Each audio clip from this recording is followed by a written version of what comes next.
Sabe, no mundo da animação hoje em dia, parece que para fazer sucesso você precisa de uma grande franquia, de uma sequência, mas e se um filme totalmente original, sobre uma família de patos, chegasse e mudasse um pouco essa regra? Pois é, hoje a gente vai entender como Patos se tornou um sucesso global que pouca gente esperava. O primeiro sinal de que algo diferente estava acontecendo veio, claro, dos números. A gente está falando de mais de 256 milhões de dólares de bilheteria no mundo todo. E olha, não foi só um sucesso de estreia, não. O filme se manteve firme semana após semana, o que prova que ele realmente conquistou o público. Mas dinheiro, a gente sabe, não conta a história toda. O que realmente chama a atenção é como as pessoas reagiram. Dá uma olhada nessa citação de um espectador. Um dos melhores filmes de animação que já vi em toda a minha vida. Puxa, isso é forte, né? Mostra que rolou uma conexão de verdade, uma coisa emocional com a jornada daquela família de patos. E aí fica a grande pergunta, né? Com tanta coisa para assistir, tanto entretenimento disponível, o que fez uma história original sobre patos voarem tão alto assim? O que tem por trás desse sucesso todo? É isso que a gente vai desvendar agora. E a resposta, para começar, está num lugar que muita gente vai reconhecer: a dinâmica de uma família. Vamos conhecer os Mallards e a aventura que mudou a vida deles para sempre.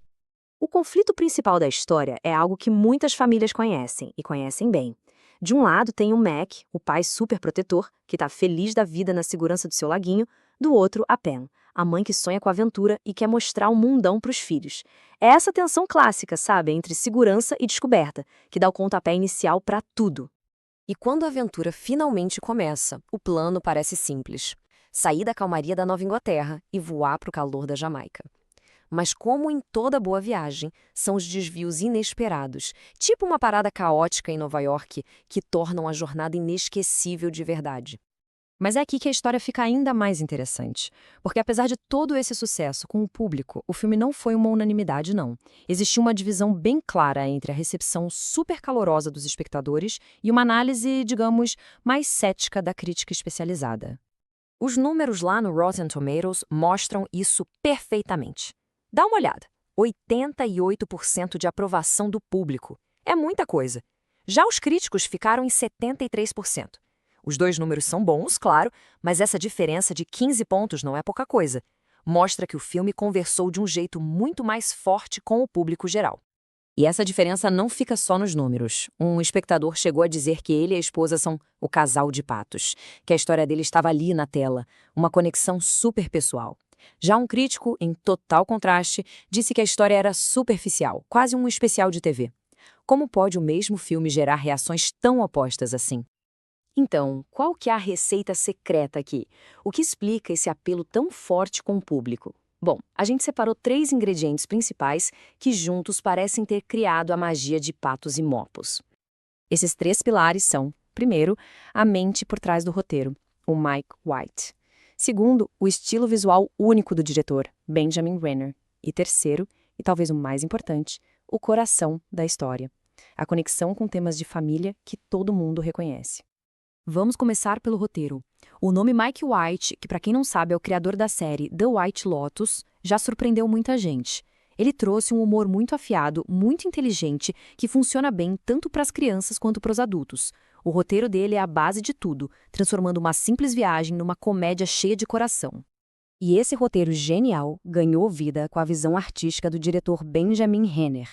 A animação de Patos tem um visual diferente de outros filmes do estúdio.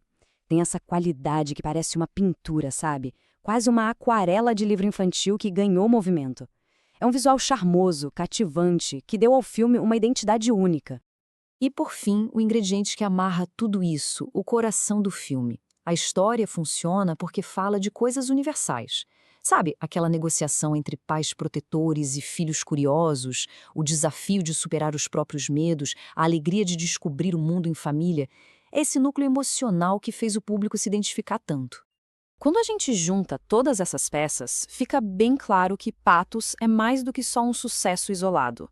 Ele pode, na verdade, estar apontando uma mudança importante para o seu estúdio, a Illumination. A Illumination é um gigante da animação. É o estúdio de meu malvado favorito, dos Minions, só que o estúdio também tem uma fama de jogar mais no seguro, com filmes que seguem fórmulas e que, para alguns críticos, acabam sendo vistos como um entretenimento meio descartável. E para entender o porquê de Patos ser tão importante, é só olhar para a linha do tempo deles. Foi a primeira história completamente original que a Illumination lançou em 7 anos. 7 anos. Depois de uma longa série de sequências e adaptações, eles decidiram arriscar em algo novo. E pelo visto, a aposta valeu muito a pena. E tudo isso nos deixa com uma pergunta fundamental sobre o futuro. Será que o sucesso de Patos indica uma nova direção para a Illumination? Um futuro com talvez um pouco menos de caos cômico e mais espaço para histórias com coração?